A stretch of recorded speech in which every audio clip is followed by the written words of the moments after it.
I didn't realize the streetlights were flickering in Morse code until the third time I walked past them. It wasn't a mechanical failure, it was a language. And for the first time in my life, I understood exactly what they were saying. They weren't broken, they were waiting. People assume the world is a fixed stage, that history is a closed book, penned in ink that stopped drying centuries ago. But they are wrong. There are pages missing from the spine of our reality. They call it the 13th Initiation. You won't find it in your history books, nor in the sanitized archives of the Vatican or the suppressed texts of the Gnostic councils. Historians treat the 13th degree as a footnote, a failed experiment, a rite that withered away because it lacked a successor. They are wrong. It wasn't erased because it failed. It was erased because it succeeded too well. I spent the last 3 years in the deepest, most restricted corners of European occult libraries, tracking the provenance of a single, rotting vellum scroll found in the foundation of a 14th century cathedral. It's covered in geometry that shouldn't exist for another 400 years. It outlines a process of deconstruction, not of stone, but of the human eye. I thought I was just doing research. I thought I was looking for a historical curiosity to fill an hour of narration. I didn't realize that by tracing these lines, by reciting these half-forgotten syllables under my breath, I was essentially writing my own invitation. Now, every person I pass on the subway knows. I see it in the way they look at me, not with confusion, but with a cold, terrifying recognition. They aren't looking at me, they're looking through me, at the change that's already taken hold. They can see the ink staining my retinas. They can see that the barrier between what I perceive and what is actually there is becoming dangerously thin. I went back to the archives today to burn the primary source, to stop the bleeding before it reached my mind. But when I pulled the vellum from its case, the symbols were gone. They had moved. I looked down at my own hands, trembling under the fluorescent lights of the reading room. The black geometry I'd been studying, those impossible shifting angles of the 13th rite, were no longer on the parchment. They were tracing themselves into the fine lines of my own palm, glowing with a faint, sickening heat. If you're hearing this, you've already started the descent. You're looking at the screen, telling yourself this is just a story, just another voice in the dark. But notice the way your breathing has hitched. Notice the way the shadows in your room seem to be leaning in, just a little closer. You're already listening, aren't you? And once you hear the frequency of the 13th, you can never go back to the silence. I didn't leave the library. I couldn't.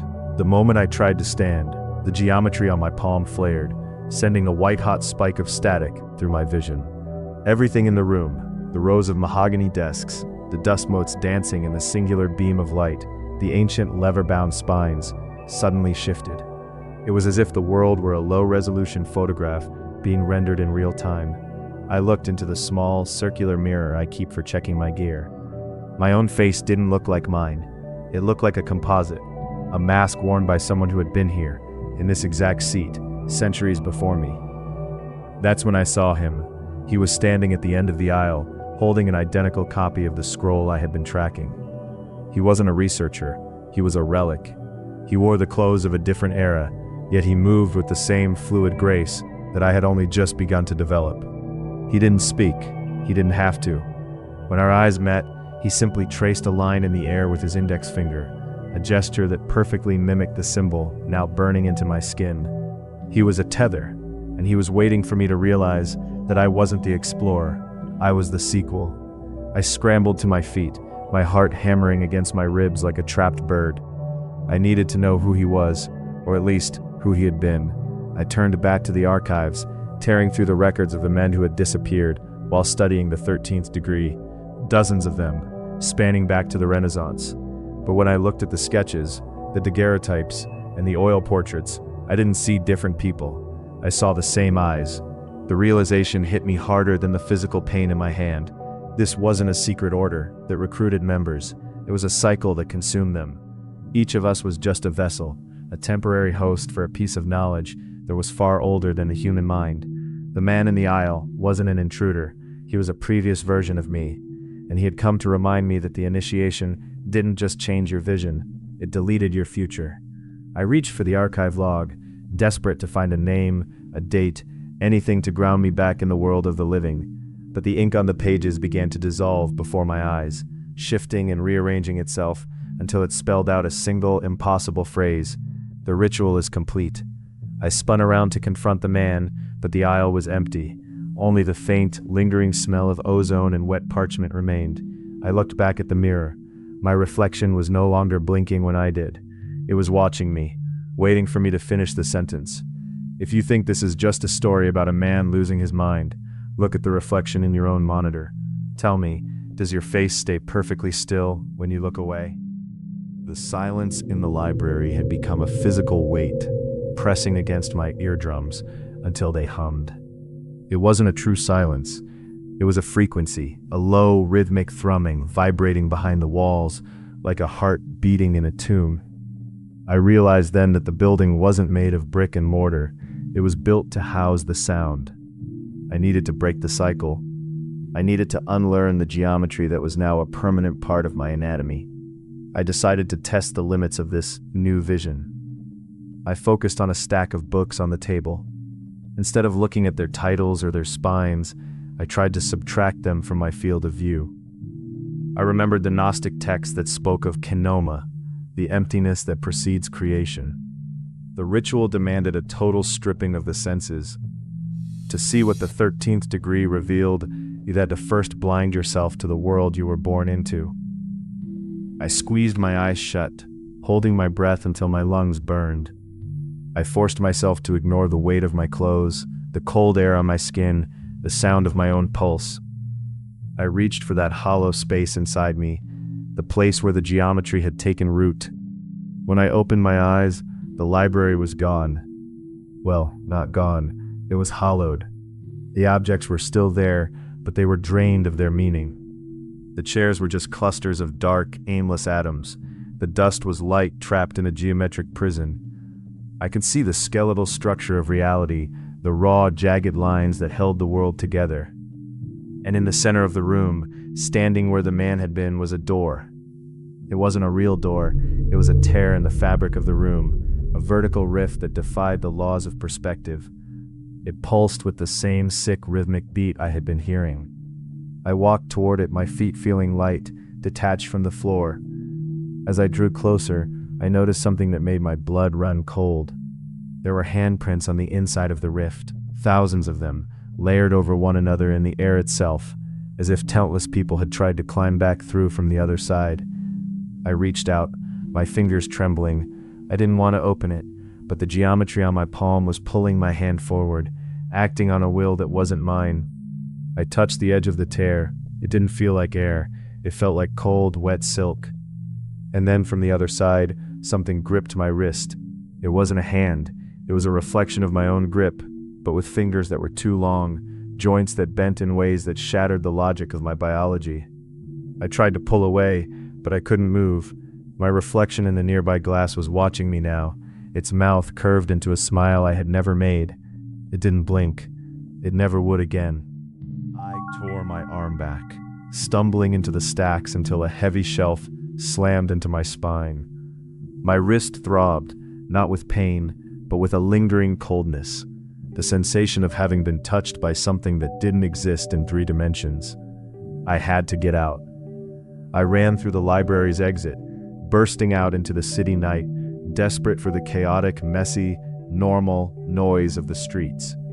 But the city had changed, or more accurately, my interface with it had been rewritten. The streetlights weren't just flickering, they were communicating. A taxi rolled past, its horn blaring, and the sound didn't hit me as noise, it hit me as data. I could see the patterns of traffic as a complex, interlocking web of intent. The pedestrians weren't just walking, they were moving in a choreographed, silent ritual that spanned the entire city. I stopped in the middle of a crowded crosswalk. Nobody bumped into me. Nobody even acknowledged my presence. It was as if I had become a ghost in their machine. They all knew where I was, and they were all carefully, rhythmically adjusting their paths to avoid me, like water flowing around a stone. Then, I saw her. A woman stood at the bus stop, staring straight ahead. She was dressed in professional attire, clutching a briefcase, but her eyes were fixed on a point in the air that wasn't there. As I watched, she turned her head, slowly, mechanically, until her gaze locked onto mine. She didn't look like a stranger. She looked like someone who had spent decades waiting for me to catch up. She leaned in, her voice barely a whisper, yet it cut through the roar of the city with absolute clarity. "You shouldn't have opened the door," she said.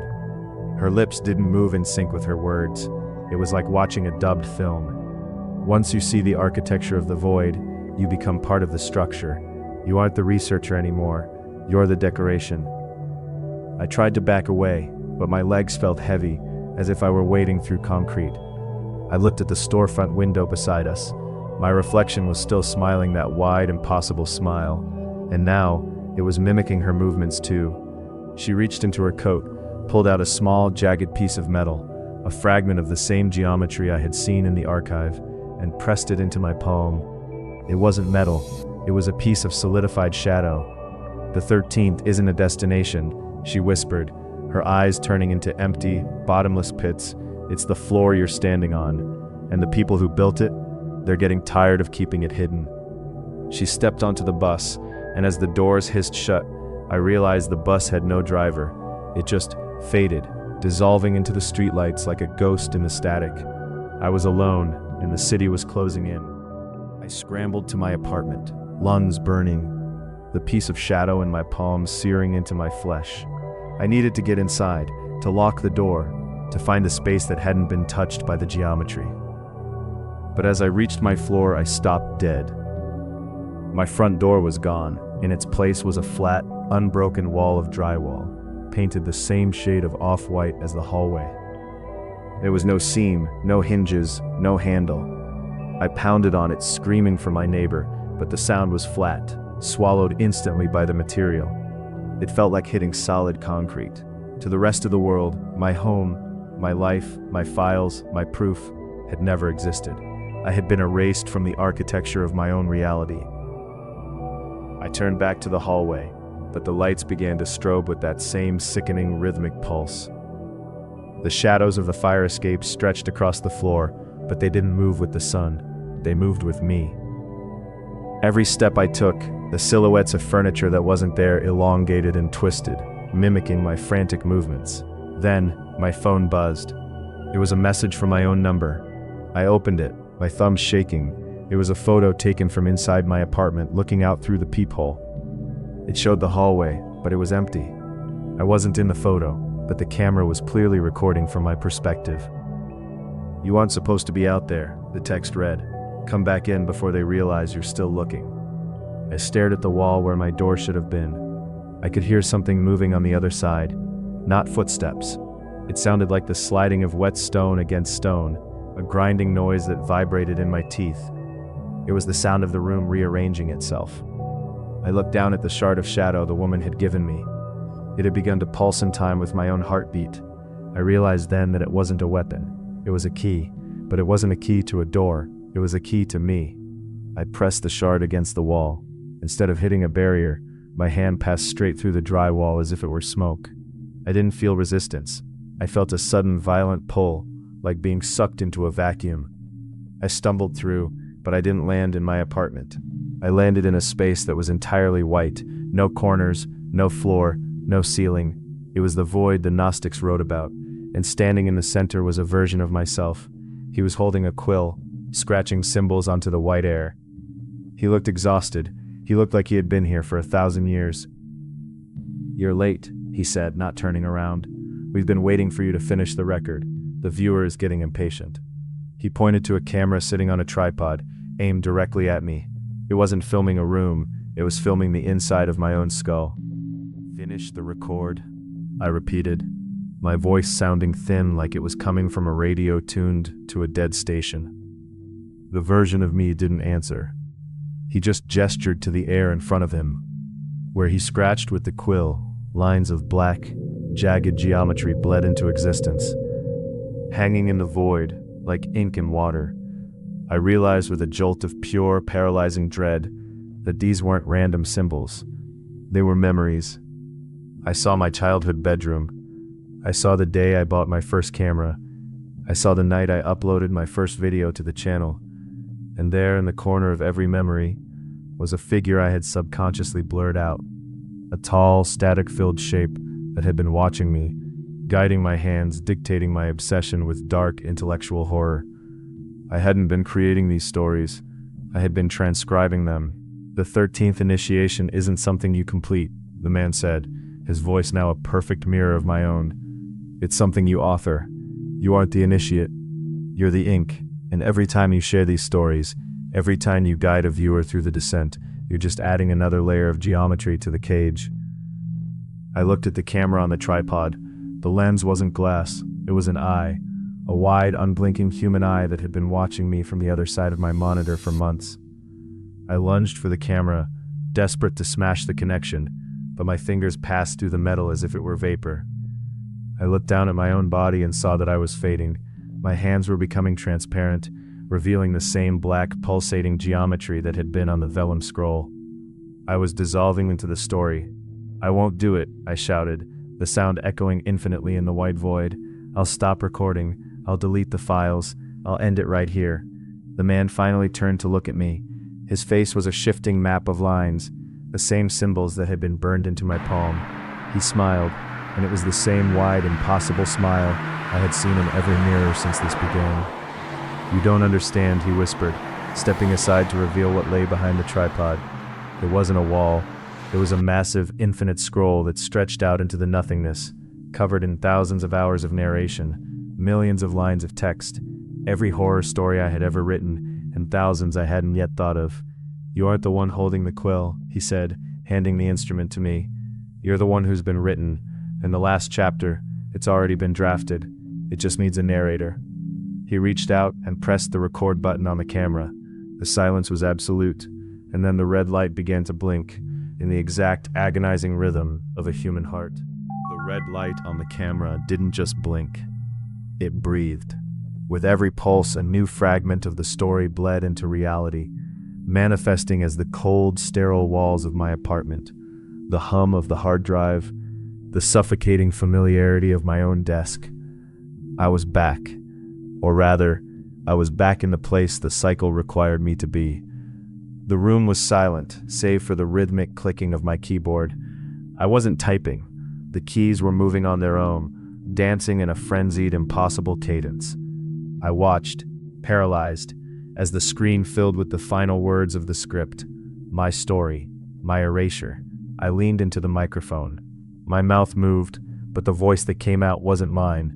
It was the collective, hollowed-out echo of every researcher, every initiate, every doomed soul that had come before me. The words felt like iron filings coating my throat. "The final step of the 13th Initiation is not a transformation," I spoke, my voice devoid of tremor. "It is the recognition of your own obsolescence." I looked at the monitor. The viewer was still there. You were still there. Through the lens, I could see you watching, the blue light of the screen reflecting in your pupils, and for the first time I saw what you were seeing. You weren't watching a video. You were watching a doorway. You were watching the point where the story ends and the reality bleed begins. I stood up, and for the first time in my life, I didn't cast a shadow. I had become the geometry. I had become the static in the light. I walked toward the screen, toward you. The air between us rippled, growing thin and translucent. I reached out, my fingers tracing the cold glass of the monitor, feeling the heat of your own skin on the other side.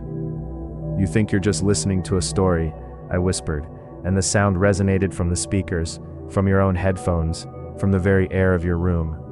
"You think you're in control because you can click away, but look at your hands. Look at the lines on your palm." I held my own hand up to the screen, the black, pulsing symbols now glowing with a blinding, absolute clarity. They were mirrored on your skin. They were etched into your history, into the very geometry of your life, waiting for the moment you decided to look closer. The red light on the camera flickered one last time, and then it turned a solid, piercing white. "If you're hearing this story, you're already closer to the 13th Initiation than I ever wanted you to be," I said, my voice fading into the hum of the void. "Don't turn around. Don't look at the shadows in the corner of your room. They're not waiting for me anymore. They're waiting for you. It's your turn to pick up the quill." The screen went black, But if you look closely, if you really look, you can still see the faint shifting outline of the geometry.